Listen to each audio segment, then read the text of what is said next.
We live and work in a world of high standards and high achievers. Many of us may not be the bosses or the employees that we want to be. You may not be the friend or the parent or the spouse or the single that you want to be. You may not be the church or the community leader that you want to be. You might wish your home was cleaner or your mind was sharper or your body was more toned. Well, God's gentleness is a remedy for our guilt and our self-criticism. And we see a powerful picture of this in 1 Kings 19. The prophet Elijah had just experienced this tremendous victory over the false prophets of Baal, but then he fled for his life when the wicked queen Jezebel attempted to kill him. Elijah was known for being courageous and intelligent and successful. He had done great deeds for the Lord. He was full of faith. But here we see him falling apart, alone, and ready to give up.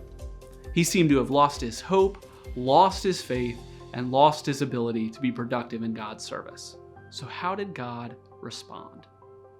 Well, first, God sent angels to take care of him, to give him food and drink and strength for the work ahead. God didn't express contempt for Elijah's weakness, but he provided for him. And then God appeared to Elijah in a unique way. The Lord said, "Go out and stand on the mountain in the presence of the Lord, for the Lord is about to pass by." Then a great and powerful wind tore the mountains apart and shattered the rocks before the Lord. But the Lord was not in the wind. After the wind, there was an earthquake, but the Lord was not in the earthquake. After the earthquake came a fire, but the Lord was not in the fire. And after the fire came a gentle whisper.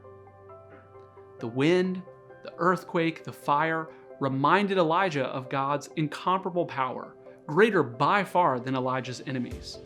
But then God himself spoke in a gentle whisper to his struggling servant. After Elijah shared his plight, God promised him a companion and assistant in Elisha and gave him clear direction and a reminder of his sovereignty.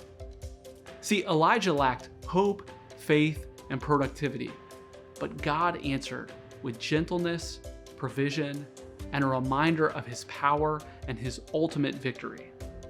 Many of us are extremely self-critical. I am.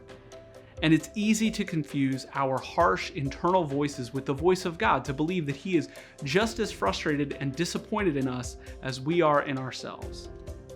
Often, we actually find it easier to believe that God is a demanding taskmaster than to remember that he is a gentle and gracious Father. Jesus himself said in Matthew 11, "Come to me, all you who are weary and burdened, and I will give you rest.